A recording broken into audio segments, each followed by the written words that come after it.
Yeah, thanks very much, Chairperson. Thank you to our guests here today.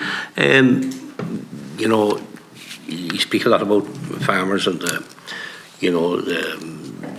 situation that farmers found themselves having to go from, I suppose, 250 to 220 recently. And I know there was quite a lot of visits done down to farms in Timoleague and that whole area in West Cork, where water quality was found to be as good as you probably could get in the country, but it still meant no difference to them.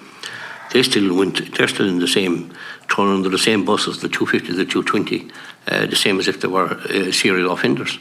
And my concerns, and I have to ask a number of questions here, is no matter how good some farmers are making improvements, is it going to make any difference? Are we going to be still in the same situation that they're still going to be dropped to 170 maybe in the next couple of years, because the political will out there isn't strong enough in Europe to fight for the farmer? And I have to be honest, and not offensive to any individual here, but are some of you the right bodies to be looking over all this? I mean, we have a situation where I know how many towns and villages have raw sewage going into the tide in their local communities, and there's no one worrying about that. There's no one looking into that. There's no one improving that. Surely that adds to the crisis that the farmers are facing at this present time. I think the Environment Watchdog said recently there was 10,000 tonnes of raw sewage pumped out around into Irish tides every minute in this country.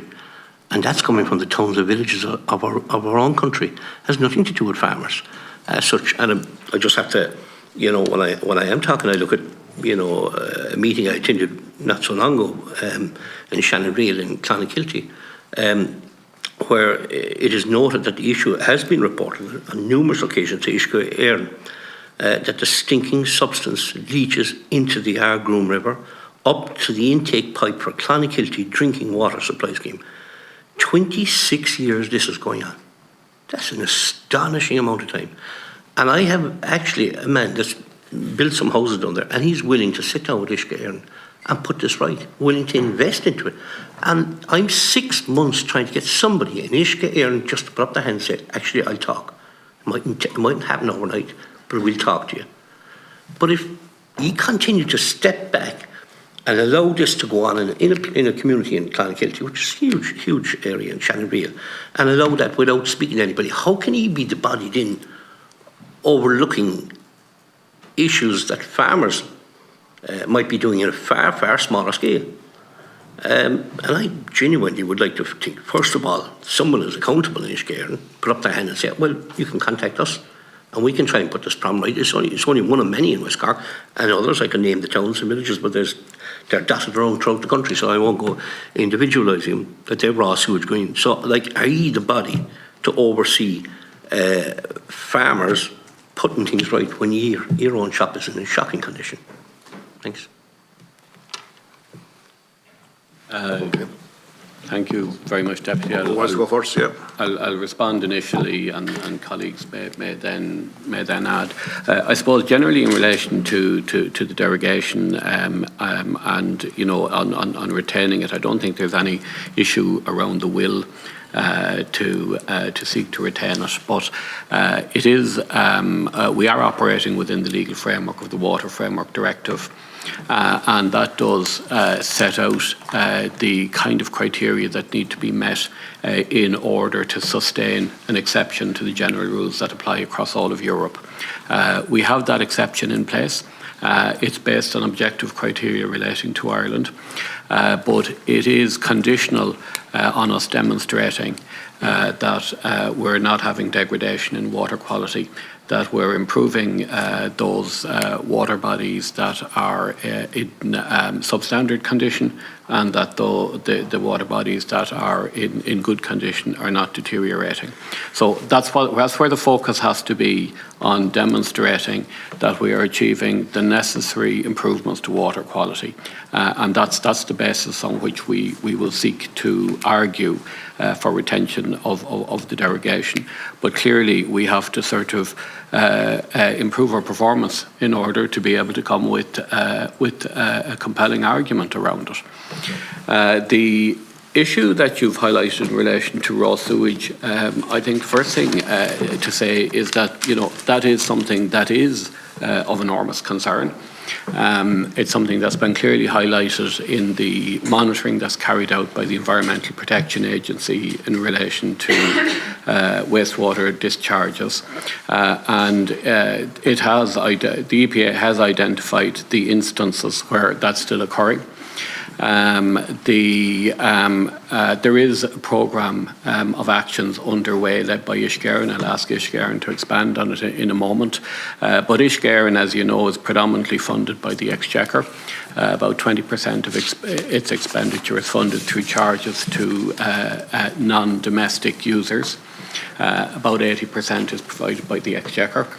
And within the funding that is provided, clearly it's important that non-compliance instances are prioritised for remediation. So there is a plan in place. I don't have the specifics in front of me right now, but I think that by 2026 the instances of discharge of raw sewage will come to an end. Obviously, in order to bring that about, there's a series of upgrades of wastewater treatment plants. The process of upgrading those plants is not a simple business. It's a significant project, large investment, and requires various consents. So it's a multi-year process, and that's the reason why it'll be another couple of years before those issues are resolved. But maybe Uiscéireann would like to expand on that. Yes, thank you, Deputy. In terms of, you mentioned regulatory oversight of farmers. Uiscéireann do not have a regulatory oversight of farmers. We in turn are regulated by the Environmental Protection Agency, and in the latest Environmental Protection Agency report on urban wastewater, the progress in terms of eliminating raw sewage discharges around the country was highlighted. Of the 50 raw sewage discharges that Uiscéireann fall under Uiscéireann's remit from 2014, 31 of those are now addressed. Of the 19 remaining, we have 3 ceased since earlier this year. We have 5 under construction, and all the rest are going through planning and design at the minute here. So we've invested over 700 million euros in terms of eliminating raw sewage and have plans in place to eliminate the rest over the next investment period. Can I just ask, Sir, if you don't mind for a second? We have 35 towns that have stormwater and sewerage in mixed sewers. And in my experience, none of those towns have the capacity that they need for their treatment plants. And is there any plans to address those 35, which are fairly large towns, that have mixed sewers? So in Ireland and in many other countries, combined sewers are a common part of managing and collecting wastewaters. They're provided for under the Urban Wastewater Treatment Directive and are regulated under our wastewater discharge licences. Those 35, I think they're the ones that are associated with significant pressures, and we have plans in place to address those. Some of those may include, so significant drainage plans recently have been Roscommon, Enniscorthy, Fermoy, Mallow, including a main drainage underway at the moment in Athlone. So we're happy to come back to you on the specifics of the 35 and update you on those, Cathaoirleach, but in general, we are progressing with addressing known issues there. The way to solve at the moment in the town that I know best is that when we get heavy rain, the sluice gates are opened and the sewerage is let off. And my town has got flooded 5 times in the last 6 years. All the time in isolated incidents in summer, autumn, when you get a very heavy downpour of rain, and the town gets flooded, sewerage coming up into the streets. It disappears within 10 minutes because a council worker gets to the treatment plant, and it's let off, and that's straight into the River Shore, and that's happening on a regular basis. And our capacity in our town is completely inadequate. And the other 35 towns, I know 3 or 4 other towns very well as well, and the same thing. And I have to support Deputy Collins' point.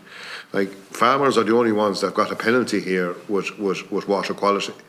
And I accept fully that nitrates and phosphorus are different pollution sources. But at the end of the day, water quality won't improve while we have that level of raw sewage going into our streams and rivers. And we acknowledge we have a body of work to do in terms of delivering on water quality improvements. And from the recent assessments as part of planning for the third cycle of river basin management planning, look, we've come forth in terms of a significant pressure here, impacting on 4% of the water bodies nationally. And many of these will be addressed during the current investment cycle and future investment cycles as well. So again, we have plans to start addressing those and moving from that position of 4 significant pressure, we expect down to 6 or 7 significant pressure by the end of the next investment period. Sorry, Deputy Collins. Your point, and it's all in relation to what I'm saying here. The point I'm trying to make, and I could use other towns and areas, but I'm specifically zoning in on Shannon Vale. There are 26 years waiting for improvements. It is not happening. It's quite destructive what's going on there. There's raw sewage going into the pipeline where people are drinking water.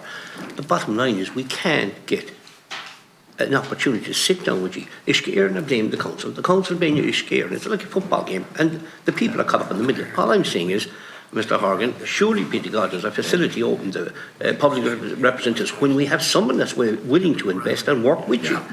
There should be a system there, and it's not there.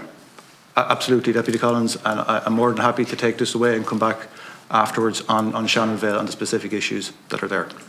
I'd appreciate, but how do I communicate with you? After this committee meeting, we will follow up with you directly. Okay, thank you. But it's a very serious issue. I'm not just, there is other areas in West Cork that have raw sewage going, but I just find it's so finger pointed at the farmer at all times that the farmer is guilty of all the wrongs that are out there, and the farmer is not. And we got to put it right in our towns and villages. I remember back in my own village in Goleen in West Cork, where we spent a lot of money that time when Ishkeer and weren't really up and running in bringing people from all over the world to try and put it right because they wanted property and surrounds, and we did everything at our own cost as a community council to try and get the village. And I could say 1999, I'd say 22 years later, nothing. Scandalously. And small villages and towns are dying a death. And that's why construction isn't happening for development, because we haven't got the proper infrastructure. We haven't got the proper sewage or the water schemes that are out there, and most of that are faulty schemes, faulty tanks, pouring raw sewage into our water, into our toilets. I'd appreciate you would communicate with me, and I want to work for a solution, not work just to moan and groan and do nothing else. There is a solution out there, and I appreciate we'd all work together. No, we will, Deputy, yes. Thank you.